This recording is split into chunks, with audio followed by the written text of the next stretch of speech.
Hello, everybody. Welcome along to the Rangers Rabble podcast. This is your match reaction. Rangers 2, Aberdeen 1, and that was brutal. That was absolutely brutal. But we got what was important. We got that win in the end, and that is all that matters. And I can already see comments about the red card, and we're going to discuss that in a wee second. I am joined tonight by Ian. Ian, how are you? Heart rate recovering. Knew it was going to be a stodgy night. Didn't realise it was going to be quite that stodgy. But all in all, happy because, like I said in the pre-match, all I cared about was the points. The 3 goals would have been a bonus. We just needed those points. We got them, so that'll do me. Oh, listen, points is everything. Points is everything. Mark, how you doing? I'm good, mate. All good. Great result. I think probably going to be pivotal when we look back at the end of this season. But yeah, I thought it was never in doubt. I've got faith. I thought we played well. I think they went up the park twice, maybe 3 times in the whole game. So for me, it was comfortable. And as I said, it was never in doubt for me. Yeah, let's just quickly, Mark, speak about the elephant in the room. And I'm not talking about Chris Sutton. I'm talking about the red card. See, and I can understand the referee sending him off first time when you see what the referee's position on the park and you see the way that it looks as if Sterling's went in. He's gave the red card, fair enough. But then there's the opportunity, obviously, for VAR to step in, show the referee on the screen what actually happened, and he sticks with his decision. Can you explain to me, Mark, why? I don't even think the referee can explain to you why. No idea. I have no idea. Definitely a booking.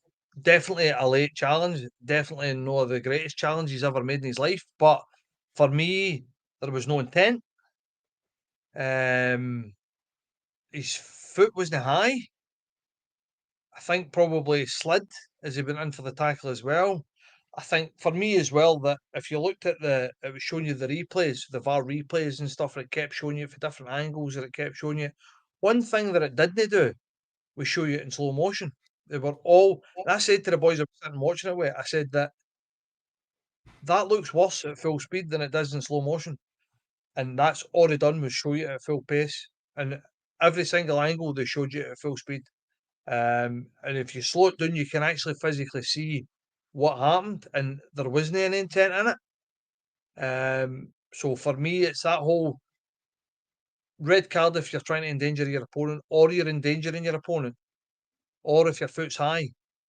For me, it was a yellow card all day, every day.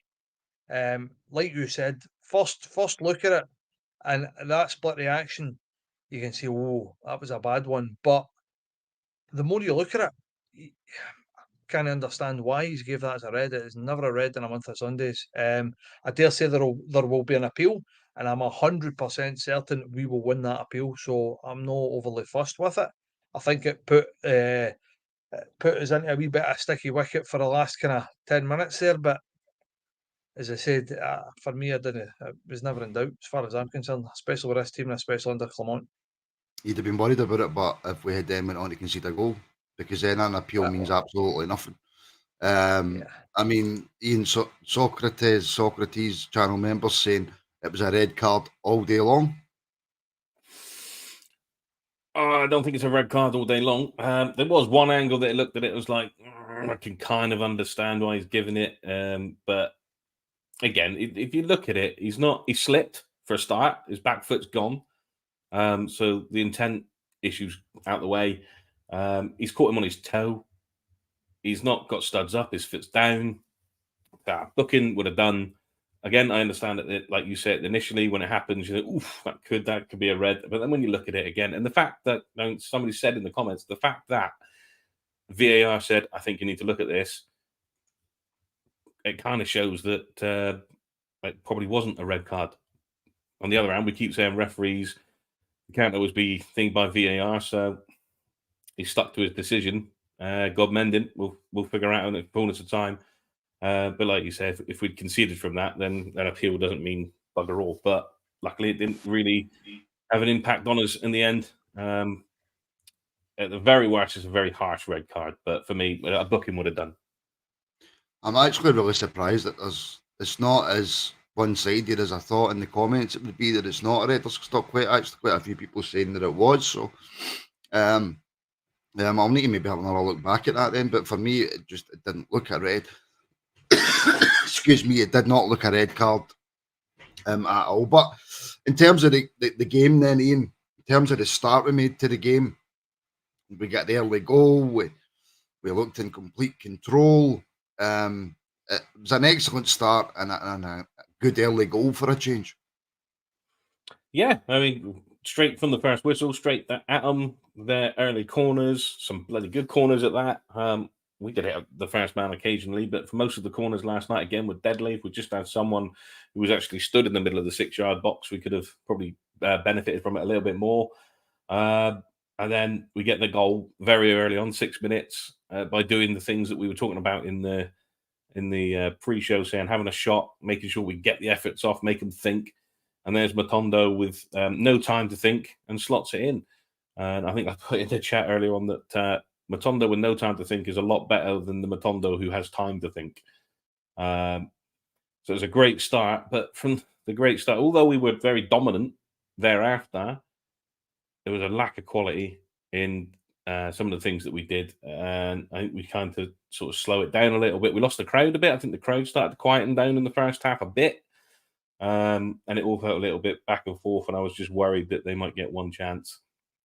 But very positive start, which is what we wanted. And we got the early goal, which we wanted, which then gets your backs up, hoping you'll get 2 and 3. So, but what can you do? I mean, in terms, Mark, of that first goal, excuse me, I've got a chest infection, folks. Apologies for the coughing, and my throat's about to go.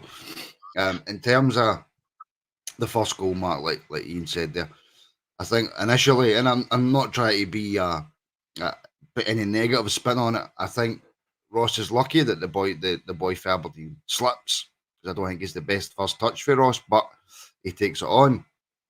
And then what's the goalie doing? Listen, I'll take it every day of the week. Keeper, it wasn't the greatest shot in the world either. It wasn't a lot of power on it, but he's palmed it. He's palmed it away. We tried to palm it away at the side, and Matondo slipped in, put it away. Happy days. But to be fair, I thought Matondo was probably our best player in the first half. I thought it was very, very good. I see a lot of people give this boy stick, and I thought that a lot of the good stuff that we done in that first half went through him. I was quite surprised actually when he took him off. I thought McCausland would have come off. I thought McCausland started really, really brightly, and well, to be fair, the two of them did. But I thought McCausland started really brightly and kind of faded out of the game towards the end of the first half. But as I said, for me, Matondo, it looked dangerous. I think every time he got the ball, it looked dangerous. And every time he got the ball, he looked to take his man on and run at him. So that's exactly what you're after. For somebody with pace and a winger, you look for him to go and come at a defender. So for me, as I said, it was the best man in the park in the first half anyway. Martin sounding like he's auditioning for the next Tunes advert. Wait, if Tunes want to pay me to advertise them, then get on the old phone. I mean, I seen not a lot, a bit of negativity towards Matondo in that first half, and just go back and check Rangers Twitter. Every single chance Matondo's involved. I mean, I think we see both sides of Matondo, where from one of the chances he takes a lovely touch. I think he nutmegs the defender, and then he's standing in front of goal, and you're well, I wasn't shouting because my throat's knackered, but you're shouting, shoot, and he's just caught in two minds. That's the two sides of Matondo, where he's not got time to think, which actually seems to be a bit of a problem for us with quite a few players. When he doesn't have the time to think, he's phenomenal, and then when he's got that few seconds, nah. Just like I said, it is that Matondo without time to think is better than the Matondo with time to think. He got in there, And like you say, he got caught in two minds. You could see Dessers, do I slide it in or do I have the shot? When if it had just come to him and it was instinctive, I think he hits it and probably gets his second goal. But yeah, I mean, I agree with Mark. A lot of the stuff in the first half was Matondo based. You look at it, him and Ridvan had them two on the right hand side of Aberdeen's defence. They had them on toast every single time they were getting by them.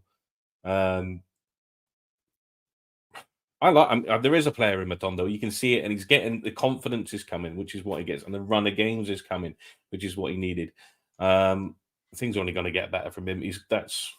I don't think any stick he was getting for that game's deserved. And I thought he was none at all. Mark says in the first half he was our best one of the best. I want to discuss Dessers as well, right? But I think in that first half, Matondo was not just our biggest attacking threat, but probably one of our best players. He was definitely. Before you come on to that, I'm just going to bring in Alex, who's just jumped at the bottom of the screen. Alex, how you doing? Can't hear you. He's silent. No, he's not on mute. He's just silent. And I actually completely forgot to bring this up, and I'm going to bring it up now, Ian, for you. Charles of a £5 super chat. Thank you very much, Charles. Martin is right. Not something you hear very often.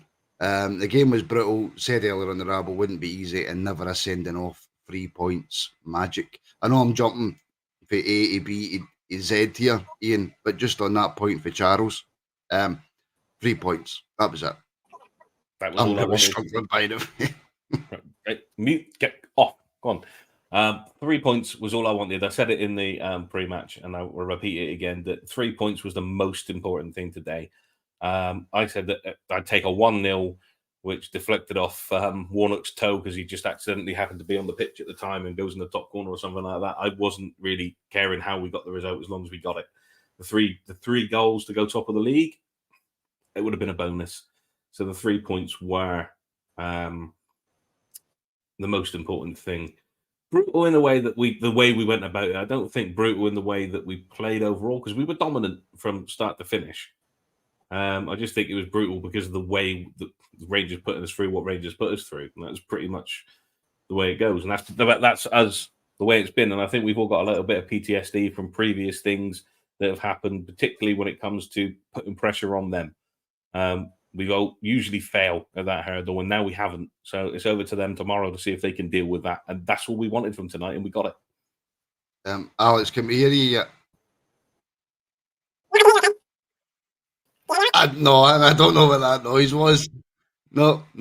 Go back out and come back in. Because that was some Looney Tunes stuff, that, man. That was some absolute Looney Tunes. That was brilliant. Mark Led Zapaldo, superb support for the channel, along with Charles. Thank you very much, Led. In my opinion, I don't feel tonight was about a defensive mistake or ref errors. It was about what felt like hundreds of wasted chances. Our chance to goal ratio is really worth discussion, Mark. Yeah, I understand that. I get that as well. Yeah, it's a little bit frustrating. We're creating chances, but for me, I know people are going to say I'm just always looking on the bright side, but for me, we're making chances. We're creating, and for me, that's part of watching football. It's part of watching your team. I mean, we'd be complaining if we weren't making chances. All right, we need to be more clinical. I mean, that goes without saying. But I think that'll come. I think that for me tonight was a bit gritting my teeth, rolling my sleeves up, and going out and getting a win. And I think we've done that. And to be fair, I think we knocked the ball about in spells really, really well. We looked dangerous. We looked as if we moved the ball quick. Decent movement, creating chances. Yeah, I think obviously we need to be scoring more goals. But as I said, as long as we're making chances, we're going to score some of them. So, as I said, we're not going to.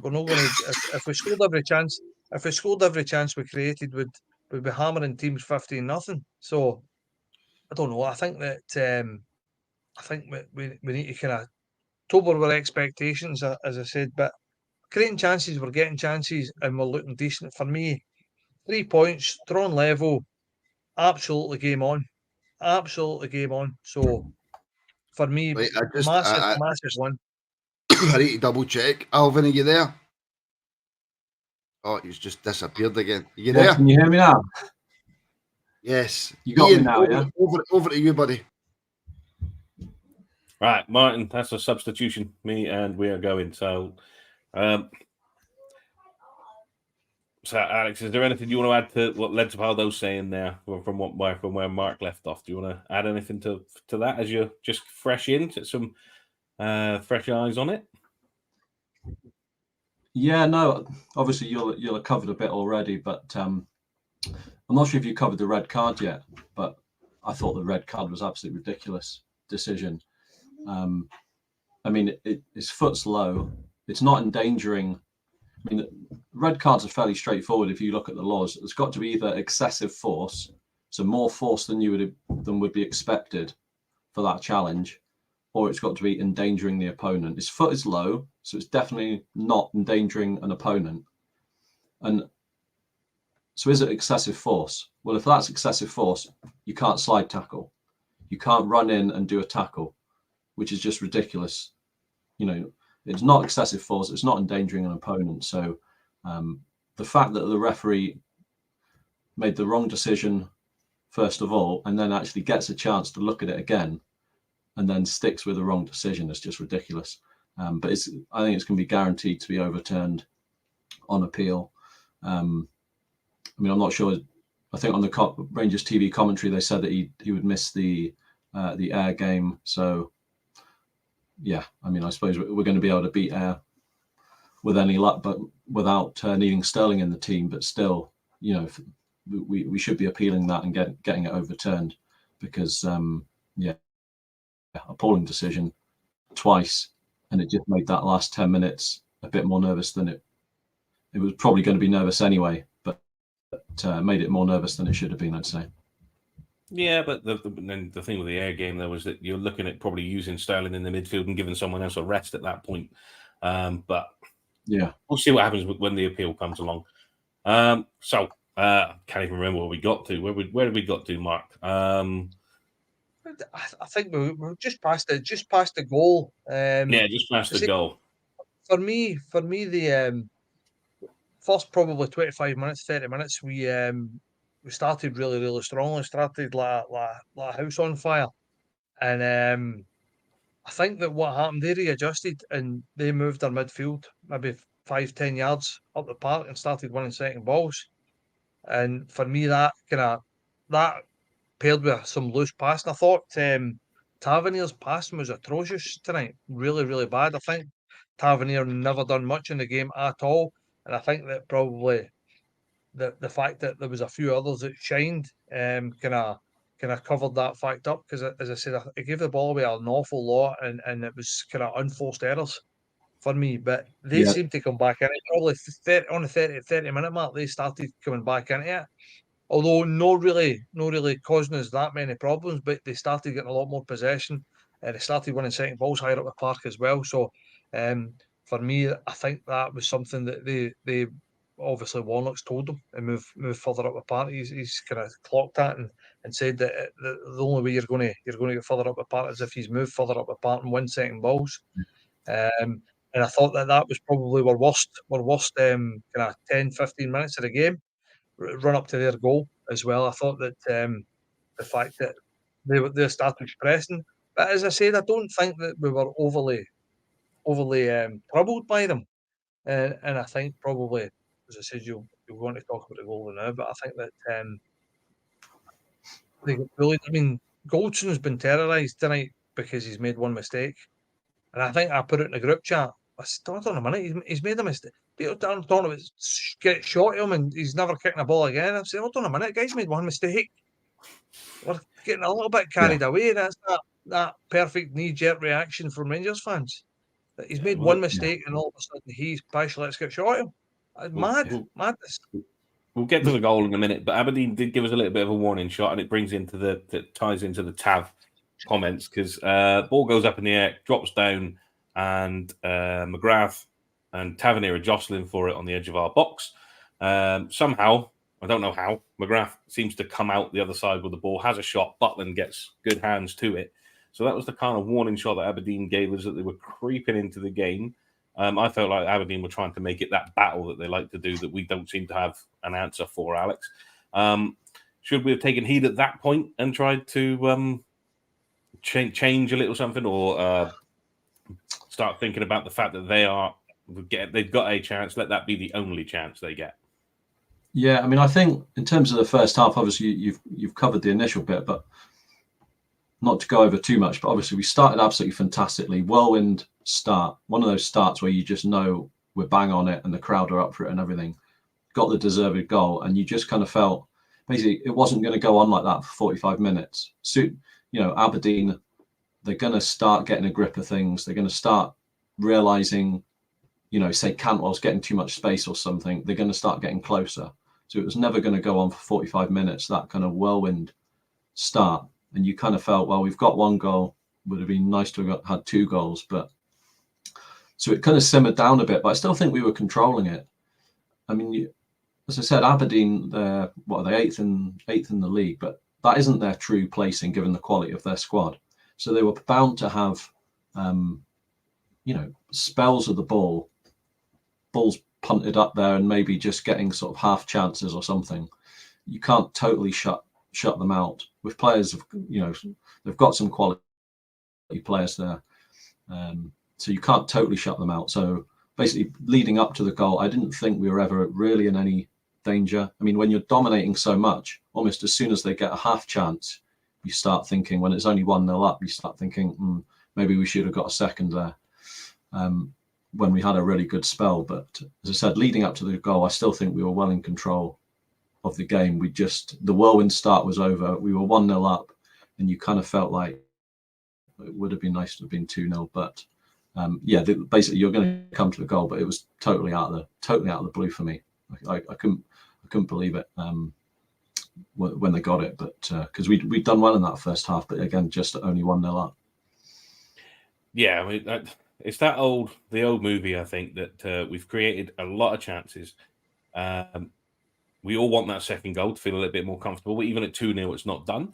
But you want the second goal for a little bit of comfortability, if that's even a word. And then a long ball over the top, and Goldson lets it bounce, which from a centre half point of view, you should never let it bounce.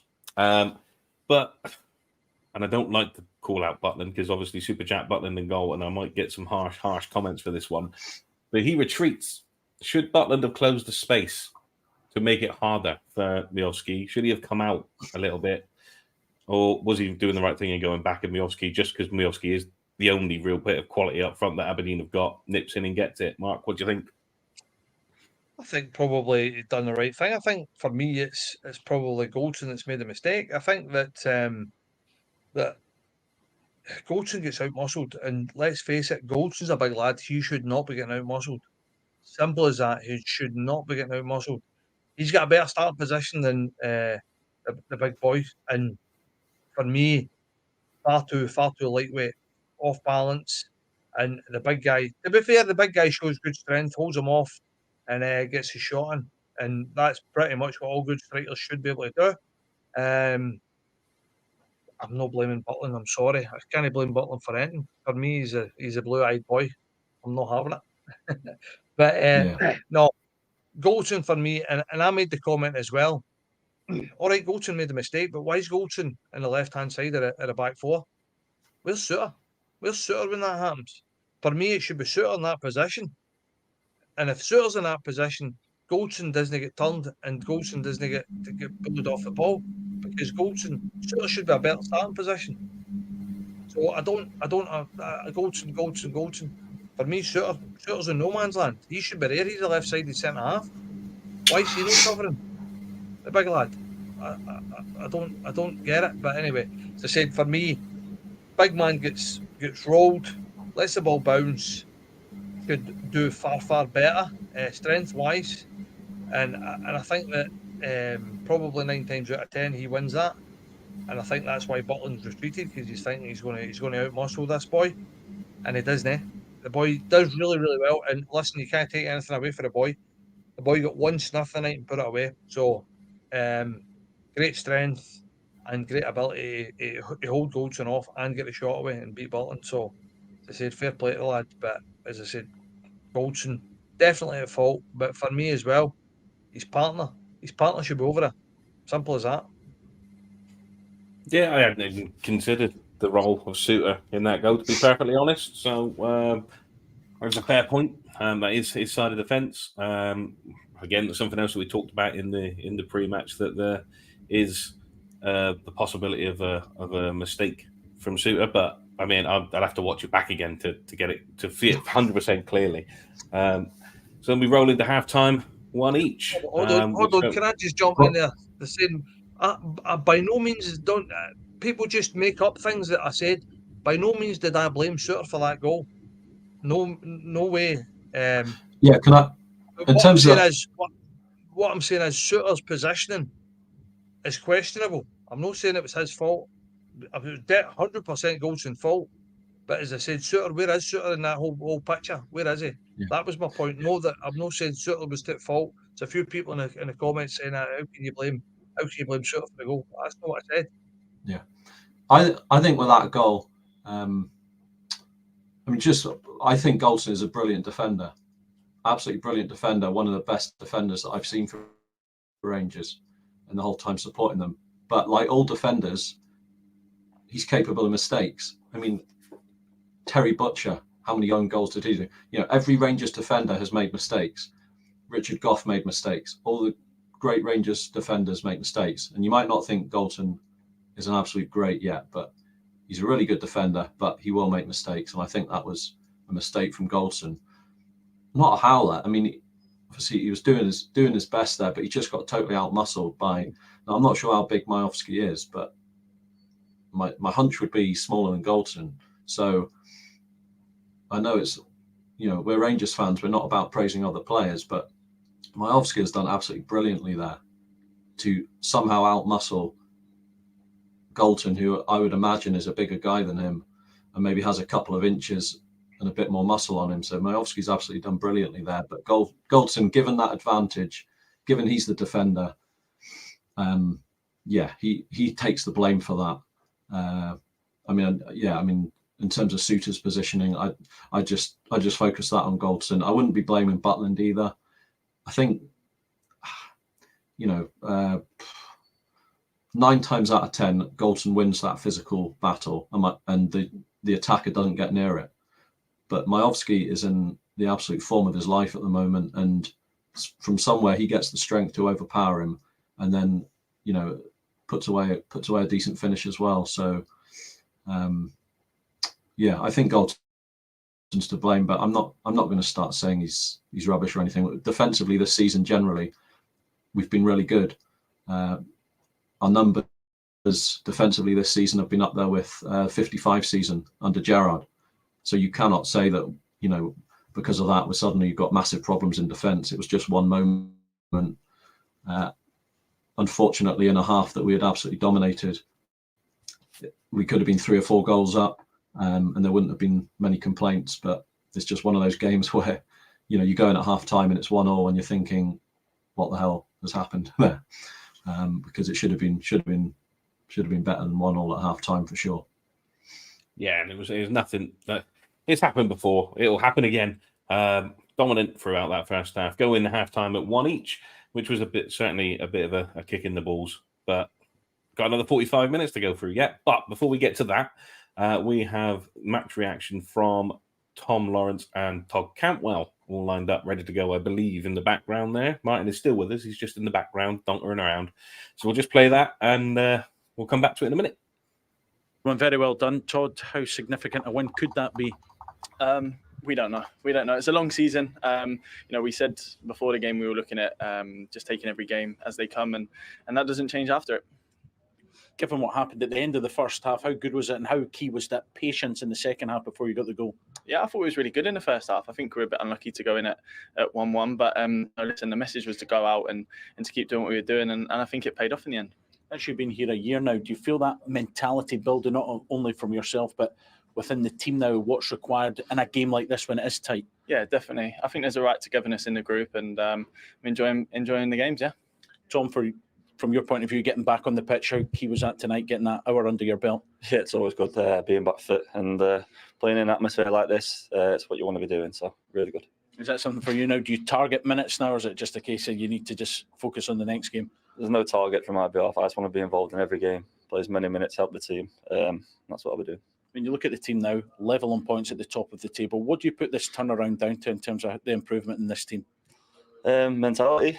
I think the boss has come in. He's changed the mentality of us all. It's clicked. Takes graft on the training ground, and it's paying off in the games now. Is it something, are you able to enjoy it now, this upturn in form? Yeah, I think if you don't enjoy it, you're in the wrong job. So you've got to enjoy it, and if you can't enjoy that out there, then there's something wrong. Well done tonight. Thank you. guys. Wow. A lot of mention of mentality and how the mentality's changed again. And bigging up the boss, as they all seem to do. Every time they're interviewed about it, they always bring up Clement's Mark. Your thoughts on the reaction from Todd and Tom, the TT? Yeah, no, brilliant. It's brilliant to hear. It's brilliant to hear them upbeat and obviously talking up the manager. For me, that's a massive part of the game of football is mentality, and I think that it was solely lacking at the start of the season, solely lacking for this team for long parts at the start of the season. And I think with the work and the effort put in by Clement and the side, the boys have kind of picked themselves up, pulled their socks up, and they all look as if they're a lot fitter. They all look as if that, as I've said there, their mentality changed. They're looking at taking one game at a time. And the biggest thing for me is they look as if they're enjoying their football again. For large parts of this season at the start, they did not look as if they were enjoying what they were doing on the park. They looked disjointed. They looked as if they didn't know what they were doing. There was some nice flowing moves tonight. There was nice passing movement. As I said, everybody seemed as if they were enjoying it. And for me, if you get a team that are enjoying playing football and playing together, couple that with the mentality change, I see really, really good things for this side. Really good things. I think we're probably going to go on to talk about it, but I think that the new additions as well. I think that probably with a big boy Silva, I think you can put Shanklin talk to bed. I think that the talk of him not being able to lead the line and he's not a striker, he's a 10 and all that mince, forget about it. That boy was absolutely outstanding tonight when he come on.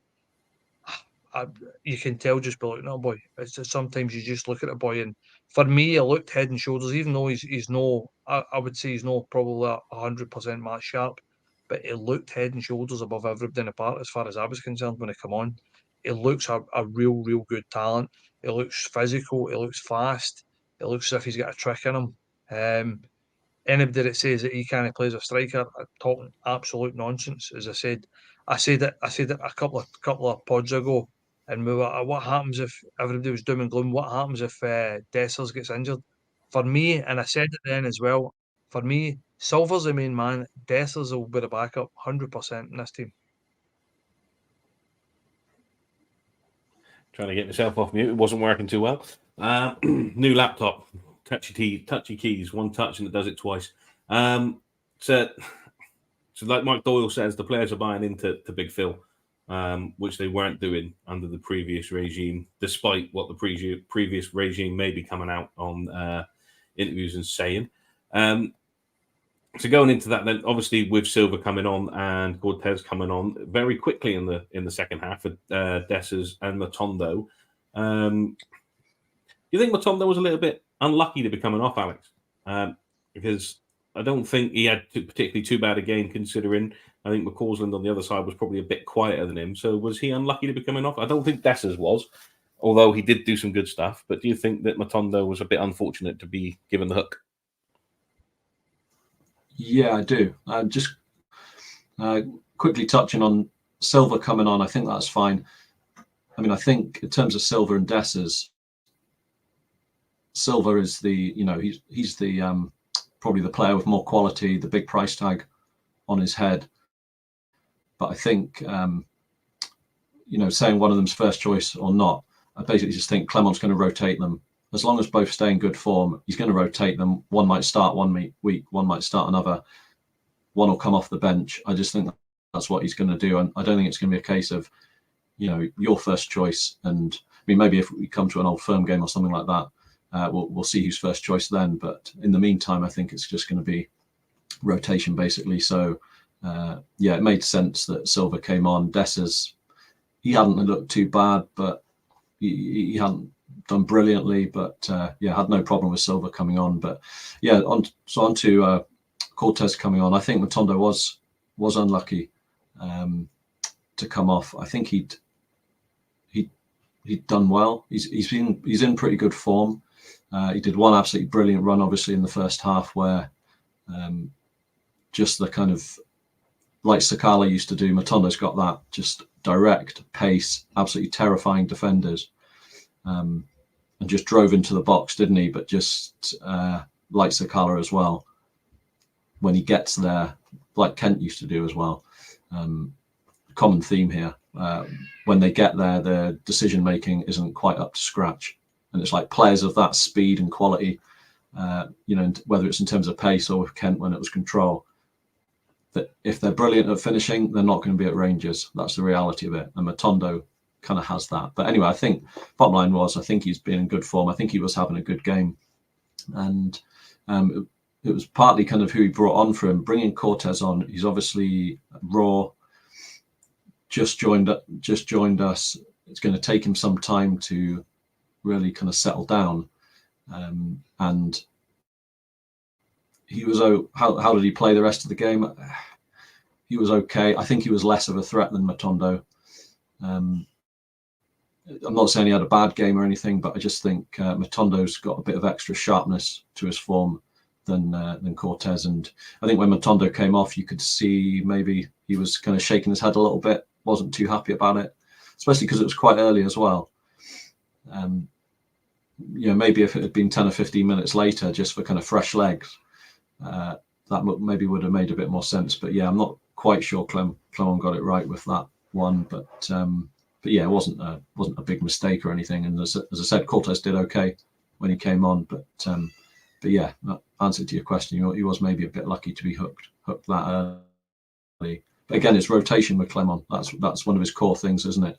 Rotating. So it doesn't necessarily mean he thought he was having a bad game at all. I want to bring this comment up just because I want to say the name. I've always waited for the opportunity to say his name because I love his name. Beep Bop Boop. Unless you've got 35 million plus sitting in your bank account, we're not buying Silva. But I can understand why people would want him because the boy is quite silky. He's got the moves. I think it's just a matter of time before he starts banging the goals in as well. And the one thing I am impressed with when it comes to Silva, Mark, is his work rate. Because a lot of people who come up on loan can put in half the effort, try a little bit of this, try a bit of that, and just go through the motions. But that boy, his work rate, and he's not afraid of the hardness of what is our league with the hammer throwers in it. He's willing to put himself about. And I think when he came on, he added a lot more to our front line, which unfortunately Dessers didn't do as much of. He still had a good game, Dessers, I think. I think he some good passes in there, got himself into positions. I think he was unlucky. He didn't get the service, which his movement got into. And I think people, when he does miss chances, people get on top of him. But I think Silva did offer a lot more when he came on. Yeah, I think so. I mean, for me as well, listen, a lot of people made up their mind about Dessers a long time ago, and you're probably not going to change. Even Dessers not going to change their opinion on that, which is fair enough. But for me, I thought Dessers had a decent game. I thought he'd done well. I thought he'd done all that was asked of him, apart from putting the ball in the net. But listen, I think that if you take Dessers now and the Dessers at the start of the season, I think it's absolutely night and day. I really do. But for me, as I said, Silva is 100% the main man. I think Dessers will play back up to Silva. I think is talking about. I don't think there's much chance of us ever been able to afford Silva. And I think that a lot of us looked at Brazilian 20, 21-year-old Brazilian, sorry, Portuguese, just because the two of them speak the same language. Portuguese, a young lad for Portugal, 20-year-old, looks quite slight, although he's a big lad, but he's tall, but he looks quite thin, and I think a lot of his, I thought that it would be your kind of stereotypical Portuguese boy that every time he get touched, he'd roll about and do 6 turnovers and rollovers and grab his leg and stuff like that. And I think he's complete opposite. I think he's quite willing to do the dirty side of things. I think he's quite willing to run into channels, run into corners, drop deep, pick the ball up, link play. As I said, his movement's absolutely phenomenal. If you watch his movement, it is really, really good. But like you said as well, his work rate is fantastic for a boy that's allegedly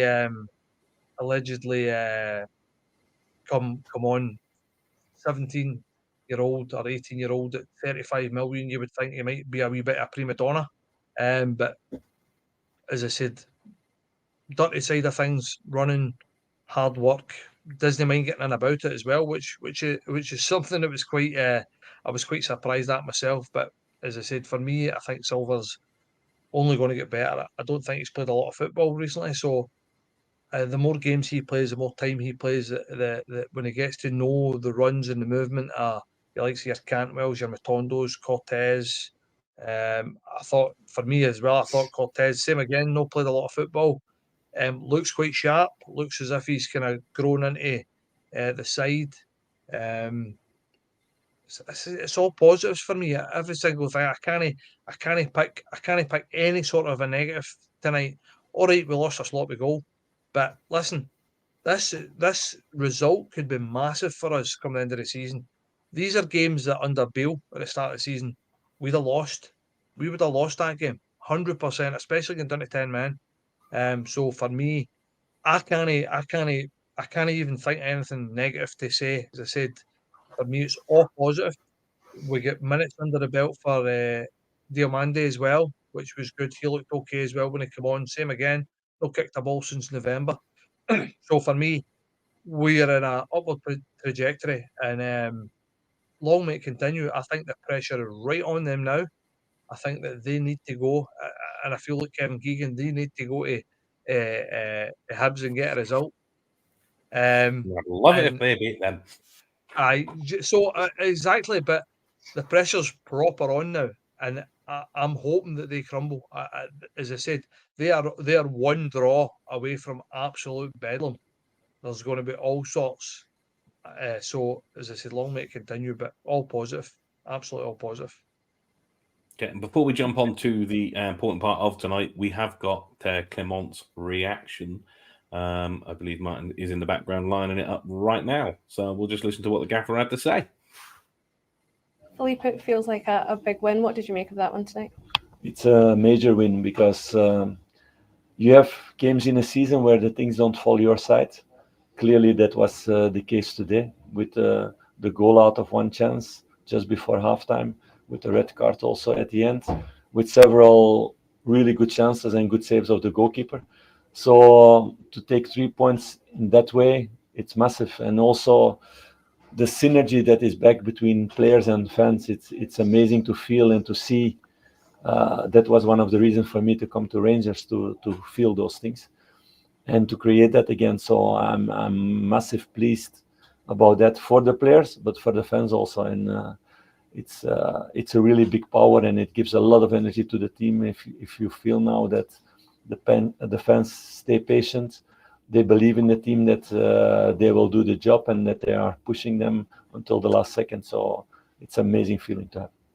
To have such dominance in the first half, going level at the break, how happy were you with the way that the squad dealt with that in the second half too? No, it's really it's a big step forward. I think a few months ago they were not ready for that. They would have been only thinking about the disappointment and the goal against, and then play a less good second half, because the second half we dominated also, and we had enough chances, and there were a few good saves of the goalkeeper, but at the end we make the deserved goal, and it's a really important evening. I think it's a big statement from the team about their mentality, and from the fans also about how much belief they have in the players now.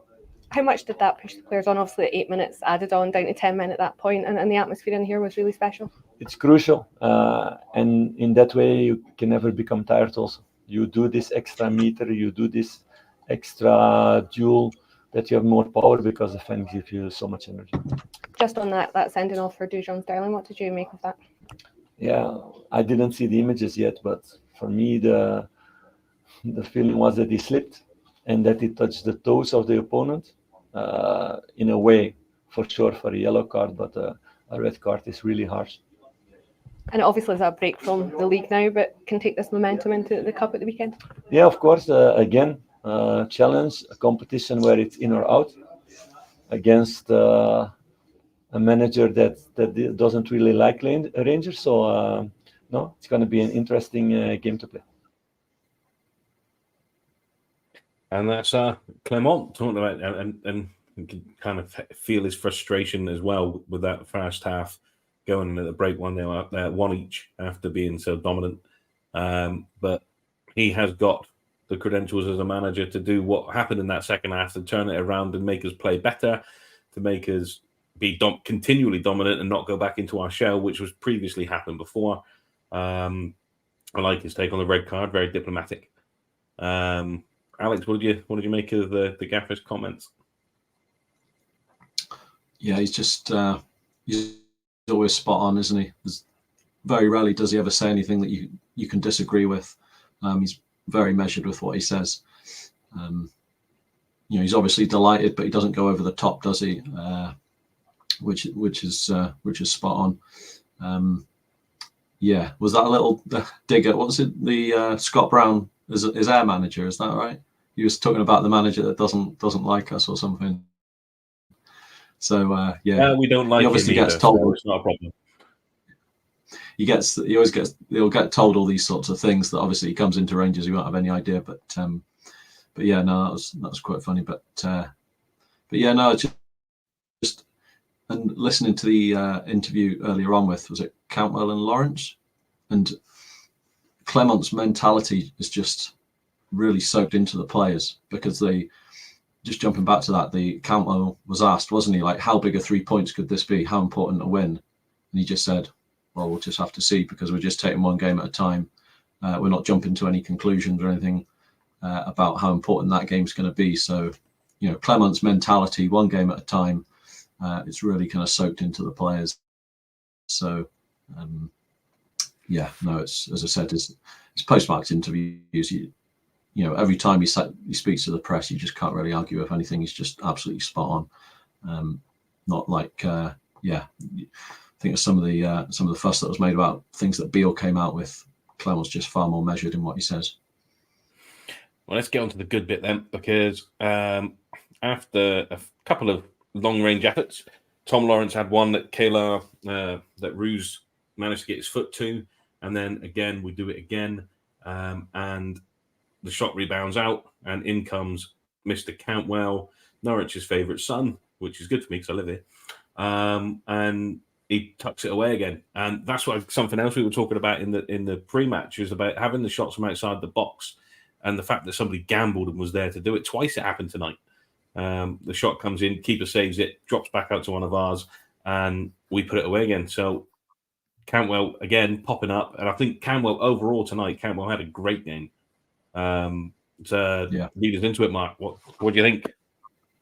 Yeah, no, it was a great strike from Lawrence. He's definitely got that in his locker.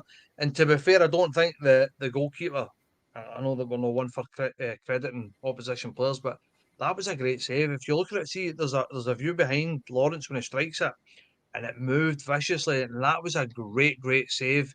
And Cantwell on hand to stroke that ball home. And for me as well, Cantwell's turn around in form has been outstanding. I think that he started to look more like himself. It looks as if, same again, I said it earlier, it looks as if he's enjoying his football again. I think he's enjoying this kind of freedom at the 10. He's not really having to do as much dirty work.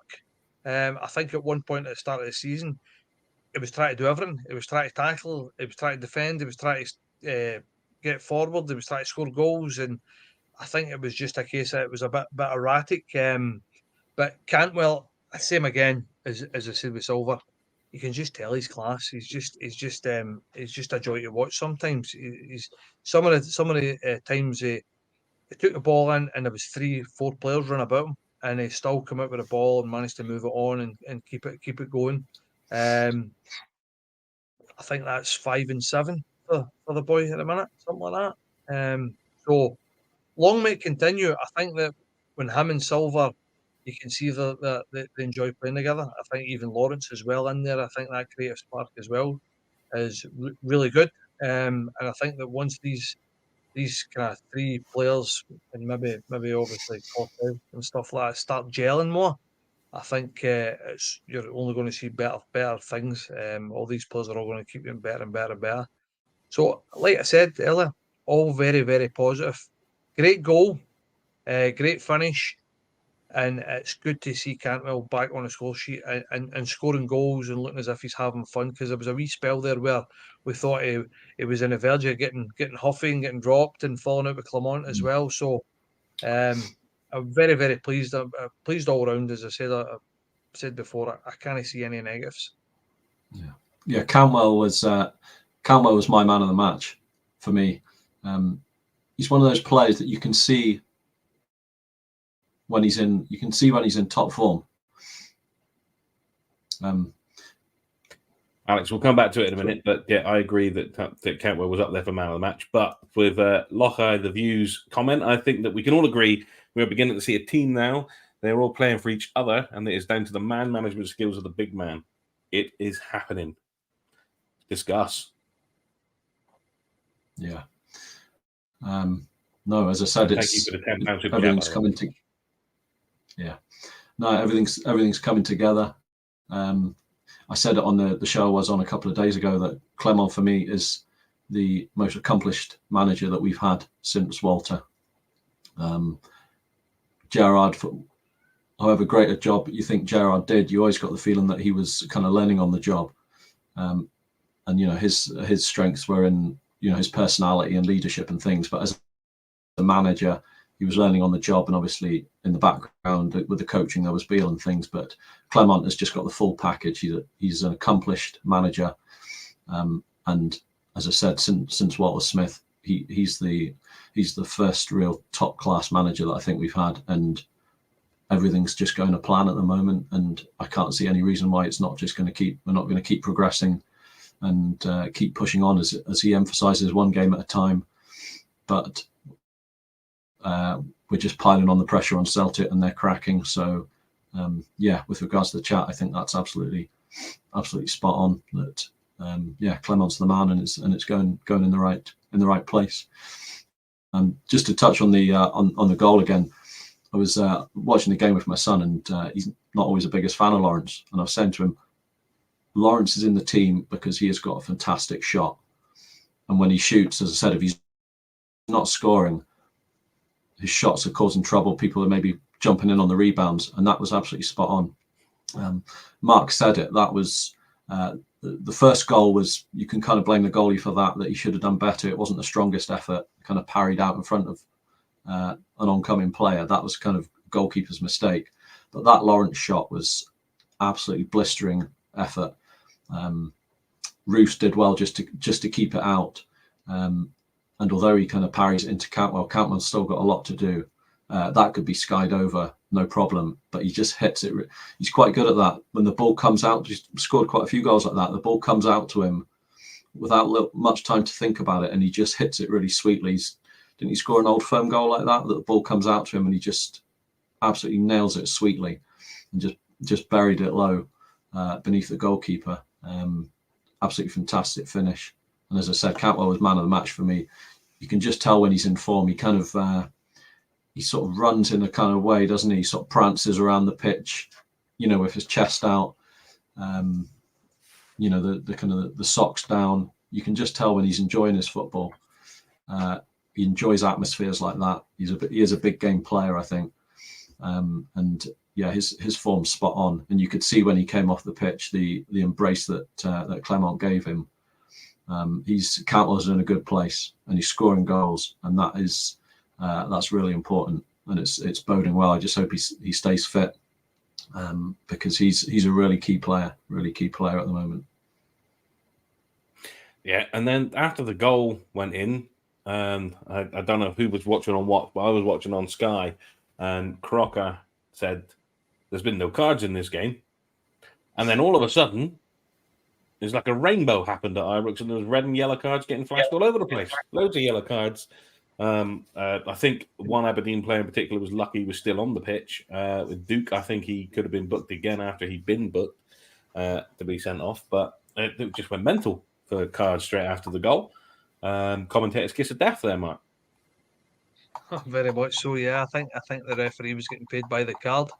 Couple of tasty ones, but listen, it's a Rangers Aberdeen game. There's going to be some feisty tackles. I'm quite surprised that it never happened. It never kind of ignited before that, but it gave us a let's say an interesting end to the game. It was definitely edge of the seat stuff, but I don't know what happened. Obviously, they were pushing, we were pushing, and these things happen, as I said. But for me, as I say, I know it was edge of the seat stuff, but for me, I don't think it was ever in doubt. I never really, and that's something that's changed over the season for me. I would literally be watching some games from behind a sofa or from behind a seat, hiding, because I want to watch it, but I don't want to watch it because it's absolute torture.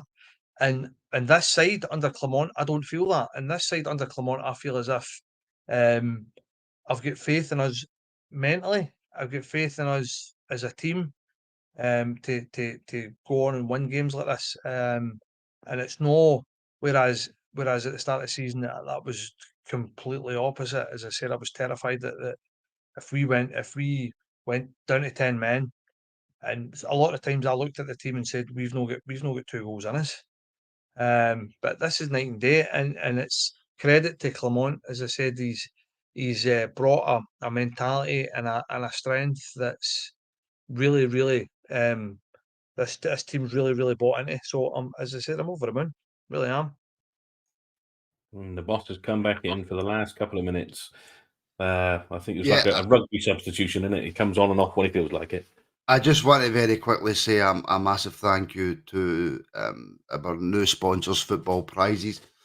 If you haven't already, then please do go and check out our website, footballprizes.com. There's also a link in the description where you can win a match-worn and signed Kieran Dill top, and I think there's 13 instant win prizes as well. There's plenty on our website. Please go check them out. Use the link in the description. If you use that, it helps to support us. There's obviously not just Rangers stuff on there. There's stuff from teams all over Britain, and there's loads of great stuff on there as well. And also, thank you to NordVPN as well, who sponsor Rangers, but also sponsor us. There's a link in the description for that as well. If you're ever looking for a cheap holiday to go and watch the football. So massive thank you to Football Prizes and NordVPN for helping to support the Rangers Rabble podcast. And then just before we go, and I know Martin's itching to go because his throat's about to cave in and give up on him for the rest of the night. Just go back to the graphic that you put on. The graphic shows that we are now level with that lot across the city. I can pray for a 2-0 win for Hibs tomorrow, put us top of the league on goal difference. And but also, bit of a giggle, due to Motherwell winning 5-0, Aberdeen have dropped the place. Which, that makes it a really good night. I mean, it's a great night anyway, but it's made even better by the fact they've dropped the place thanks to Motherwell winning 5-0. But that's all we wanted from tonight, was to make sure that when they play tomorrow, we are level on points. And hopefully the people smile in our favour and we get what we want tomorrow. But what happens tomorrow happens tomorrow. We've got to win our games, because if we don't win our games, it doesn't matter what happens tomorrow. Sorry, Ian, can I just interject for 2 seconds?